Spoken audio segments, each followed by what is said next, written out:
आत्मसम्मान या self confidence, ये शब्द से बहुत कुछ ऊपर उठकर हमारे जीवन में एक रोल प्ले करता है। अगर आपका आत्मसम्मान या आत्मविश्वास खो गया है तो आपको इस जीवन में कभी भी आप खुद से सेटिस्फाइड नहीं हो पाएंगे, क्योंकि आप हमेशा दूसरों के पैरामीटर्स पे खुद को नापते रहेंगे और उसमें आपकी खुशी कहीं नहीं रहेगी। आप सिर्फ हमेशा लगे रहेंगे दूसरों को खुश करने में। आपके 80% मार्क्स हैं, आपके 90% मार्क्स हैं, वो फर्क नहीं पड़ता।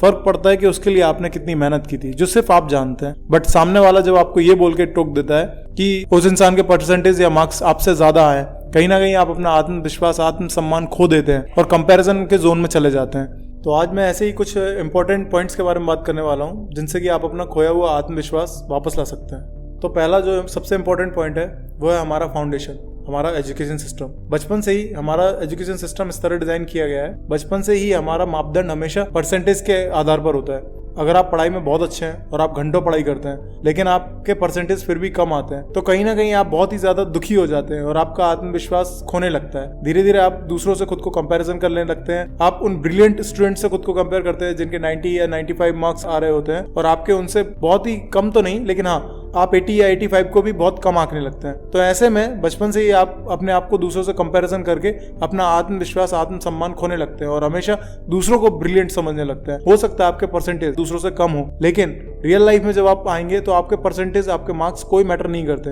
यहाँ पर आपको रियलिस्टिक चीजों से, रियलिस्टिक थिंग्स से आपको डील करनी होगी और हो सकता है उनमें आप उन लोगों से बहुत ही बेहतर हो जिनके एकेडमिकली आपसे बहुत अच्छे परसेंटेज हों।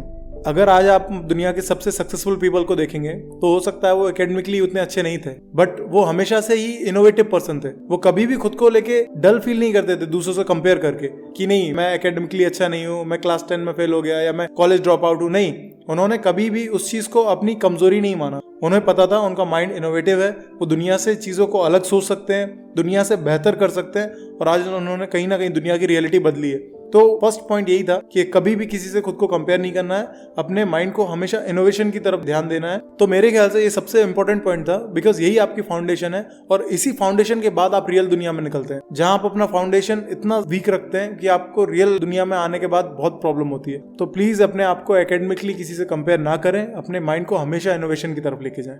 सेकंड पॉइंट, जिसके कारण आज मेजॉरिटी पीपल अपना आत्मविश्वास खो रहे हैं, ये आज की सैड रियलिटी है, बट इसके बारे में कोई भी बात नहीं करना चाहता और लोगों को कहीं ना कहीं ये चीज पता भी नहीं है। बट लोग अंदर से इनसिक्योर हैं। लोग अपने लुक, हाइट, कलर और फिजिक को लेके इतने ज्यादा इनसिक्योर रहते हैं। जैसे कि बचपन से आपको एकेडमिकली दूसरों से कंपेयर करके ये बताया जाता है कि आप दूसरों से बेहतर नहीं है, वैसे ही रियल लाइफ में लोगों से आपको कंपेयर करके ये बताया जाता है कि आपका लुक, आपकी हाइट या कुछ भी दूसरों से बेहतर नहीं है या आप दूसरों से अच्छे नहीं दिखते। तो ये रियलिटी नहीं होती है, ये दूसरों के द्वारा सिर्फ आपके दिमाग में बैठाया हुआ एक ट्रोल है जो आपको हमेशा आपके आत्मविश्वास को, आत्मसम्मान को कहीं ना कहीं धीरे धीरे गिराता चला जाता है। इससे होता यह है कि आप लोगों से कम्युनिकेट करने में हेजिटेशन, साइनेस फील करने लगते हैं और धीरे धीरे आप लोगों से दूरियां बनाने लगते हैं। अगर आपको 4 लोग ट्रोल कर रहे हैं तो मैं आपको इतना बता दूं कि दुनिया में 7 बिलियन पीपल हैं जिनके लिए आप एक यूनिक पर्सन है।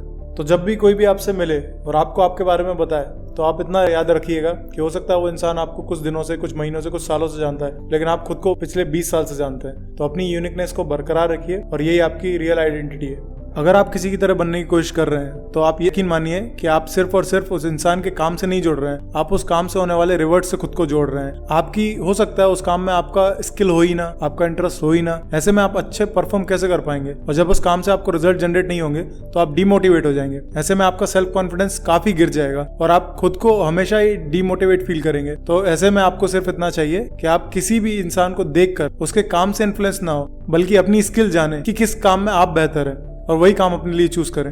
इन दी एंड हमें ये समझना होगा कि जब भी लाइफ में हमें कोई भी काम करना होता है, कोई ऐसा काम जिसमें हमें बहुत ज्यादा सेल्फ कॉन्फिडेंस की जरूरत होती है, ऐसे टाइम में हमारा सेल्फ कॉन्फिडेंस गायब हो जाता है। तो ऐसा क्यों होता है? तो आज लोग जो भी बनना चाहते हैं, जो भी उनकी लाइफ का परसेप्शन है, अगर उसमें उनका खुद का इंटरेस्ट है तो डेफिनेटली वो अपनी 100% एफिशिएंसी के साथ वो काम कर सकते हैं। अपने इंटरेस्ट के साथ वो काम में हो सकता है कुछ टाइम ले, बट डेफिनेटली एक दिन वो अपना गोल अचीव कर जाएंगे। बट अगर आप इन्फ्लुएंसी के कारण कोई काम चूज कर रहे हैं जिसमें आप लगातार फेल हो रहे हैं, तो इसमें सिर्फ और सिर्फ एक ही बात आती है कि उसमें आपका इंटरेस्ट, आपकी स्किल नहीं है, आपका सेल्फ कॉन्फिडेंस वहां बहुत ही कम है और ऐसे में काफी चांसेस है उस काम को आप कितनी भी बार करें आप लगातार असफल ही होंगे। तो फाइनली आप लोगों से बस इतना ही कहना चाहूंगा कि आपका फाउंडेशन, आपका एटमॉस्फेयर एक मेजर रोल प्ले करता है आपको लाइफ में कुछ भी बनने के लिए, और आपका सेल्फ कॉन्फिडेंस सिर्फ और सिर्फ आपके एटमॉस्फेयर और फाउंडेशन से ही बनता है। सिंपल सी बात है, अगर आप एक डॉग को शेरों के साथ रखते हैं तो इसकी प्रोबेबिलिटी बिल्कुल नहीं है कि एक दिन वो शेर बन जाए, लेकिन हाँ इसकी प्रोबेबिलिटी जरूर है कि वो उन शेरों के साथ रह रहकर शेरों की तरह बिहेव करना सीख जाए। तो आपका एटमॉस्फेयर बहुत डिपेंड करेगा कि लाइफ में आप क्या बनने वाले हैं।